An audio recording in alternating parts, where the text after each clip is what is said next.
Hello everyone, welcome back to my channel. Before I say anything else, I want you to notice what you feel right now. Because if this video found you, it's not by accident. In the next few seconds, I'm going to say something that might make your chest tighten. If the thought of losing her scares you more than being rejected by her, you're already emotionally involved. Even if you pretend you're not, take a breath.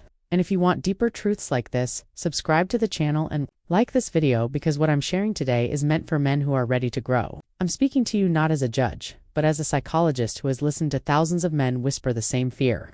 This message is designed to slow you down, ground you, and help you observe yourself honestly rather than react unconsciously. Awareness is the doorway to change, and this moment is where awareness begins. The first sign you're both afraid to love each other is this quiet dance of restraint. You hold back words that want to escape. She does the same, not because there's nothing there, but because there's too much at stake. Real attachment activates the brain's threat system. When something matters, the mind becomes cautious. That caution looks like mixed signals, delayed texts, humor instead of honesty, strength instead of vulnerability. You might tell yourself you're just being logical. She might say she's taking things slow, but underneath both of you are managing fear, not disinterest. Fear of being seen fully, fear of needing someone, fear of losing control. When two people already care, they instinctively protect the bond by not touching it too hard. It's like holding glass. You grip gently, hoping it won't shatter. This behavior is rooted in the nervous system, not in immaturity or games, and it reflects a deep instinct to preserve something valuable. Notice how conflict never fully explodes between you. Important conversations hover unresolved because addressing them would make the connection real, and real means risk. So you both pretend you're independent, detached, unaffected. Yet her mood affects your day. Your silence affects her sleep. That contradiction is not confusion, it's attachment, colliding with self. If this resonates, don't shame yourself. This pattern doesn't mean you're weak. It means your nervous system recognizes value. Love doesn't announce itself with certainty at first. Sometimes it arrives as fear, because fear is what shows up when something finally matters. Stay present with that feeling because awareness is the first step toward choice, and choices determine whether fear slowly turns into courage, connection, and grounded masculine confidence that doesn't run from intimacy, but stands steady inside it. Even when emotions feel unfamiliar initially, the second sign hides in what never gets said but always gets felt. You both act strong, composed, almost emotionally self-sufficient. Yet the moment distance appears, something inside you tightens. This is the fear of abandonment, wearing the mask of pride. Men often misunderstand this feeling and label it as weakness. It isn't. It's the biological alarm that activates when a meaningful bond is threatened. Watch how you both react when closeness increases.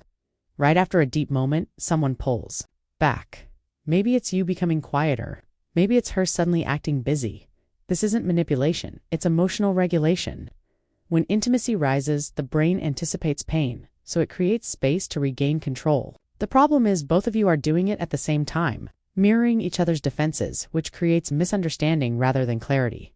You may notice that compliments feel dangerous. Expressing how much she matters feels like handing her power. And on her side, softness feels risky because women are taught that vulnerability can be used against them. So instead of saying, "I care," she tests. Instead of saying, "I miss you," you joke. These are not games.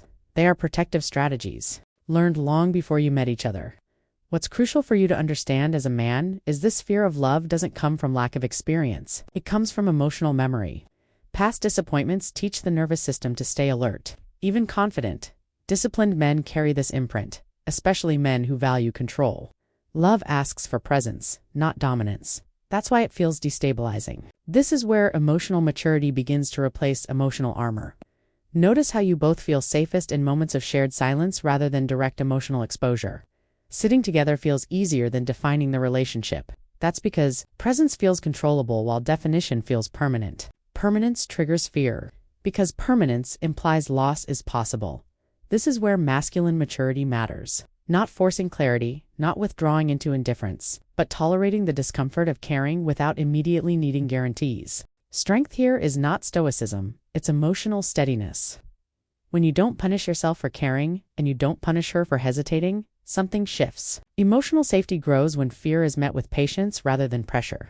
If you're afraid and still staying, that means something inside you believes the connection is worth the risk. Fear doesn't mean stop.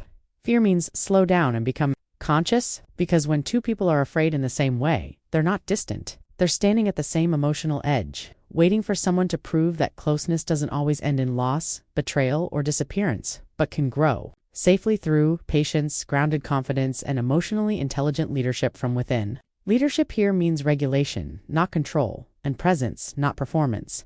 Here's something most men never realize. The very things that scare you about her are the things that prove she already loves you. Pay attention to the small inconsistencies. Her sudden laughter when you enter the room, the way her eyes search for yours, even when she acts indifferent. These micro moments are emotional leakage. They betray what words often try to hide. Both of you are terrified of being seen fully, yet every glance, every subtle touch, every hesitation speaks louder than any declaration. Emotional truth always leaks through behavior when words are restrained. Think about the last time she let her guard down around you. Maybe it was a fleeting laugh that didn't quite match the conversation. Maybe it was a momentary vulnerability she quickly covered. That split-second reveal is the truth your mind often overlooks. Her fear isn't absence, it's awareness. Awareness of how deep her feelings run, how exposed she is, and how much she risks by admitting them. And you do the same. You joke, you pull away, you avoid topics that might force honesty. But your actions, your protective hesitations confirm that her presence is already embedded in your emotional reality. This mutual mirroring is one of the strongest indicators of emotional attachment. What's crucial here is to notice how her fear mirrors yours. When a man finally observes this, the dynamic shifts from uncertainty to insight. You realize the tension, the push and pull, the avoidance. It's not lack of attraction. It's a perfectly synchronized defense mechanism, too. People both invested, both scared, both not wanting to lose control, and yet neither willing to admit that love has already arrived. And here's the psychological truth most men ignore. Fear and love are not opposites. They are intertwined. The intensity of your fear reflects the intensity of your emotional investment. If you felt nothing, you wouldn't hesitate, wouldn't pause, wouldn't overthink, you wouldn't care. The very anxiety that keeps you up at night, the uncertainty that makes your chest tighten when you hear her voice, the frustration of wanting more yet holding back, these are the fingerprints of love already present, quietly declaring itself in the safest way her nervous system can allow. So notice it. Name it silently in your mind. Recognize the fear in yourself as a proof of care. Observe her subtle cues as confirmation and stop judging yourself for it. Because once you do, you'll begin to see patterns where once there was chaos, signals where once there was noise, and a connection that is far deeper than either of you would admit, even to yourselves. Fear has been the veil, but underneath love is already standing there waiting for courage to meet it. Now, let's talk about what happens when you both start noticing patterns in each other that nobody else would see. When two people are afraid to love but already do, there's a silent, testing ground that runs beneath every conversation, every laugh, every touch. You both instinctively scan for signs. Does she care if I leave? Does he notice when I'm sad? These unspoken tests aren't manipulative, they're survival mechanisms. Your brains are wired to protect attachment while keeping you safe. You may find yourself imagining scenarios in your head, predicting her reactions, rehearsing conversations you'll never have. That's not insecurity. That's awareness combined with fear. And she's doing the exact same thing. She's measuring your responses, watching if your presence soothes or ignites tension, silently asking, "Can I trust you not to vanish when things feel too real?" This is why communication often feels fragmented, because both of you are playing it safe without realizing the other is doing the exact same thing. Pay attention to the moments of vulnerability she allows. Maybe she texts you first after a long silence or laughs at a joke that hides something deeper. Those are cracks in the armor. And when you respond with patience instead of pushing for clarity, you create safety.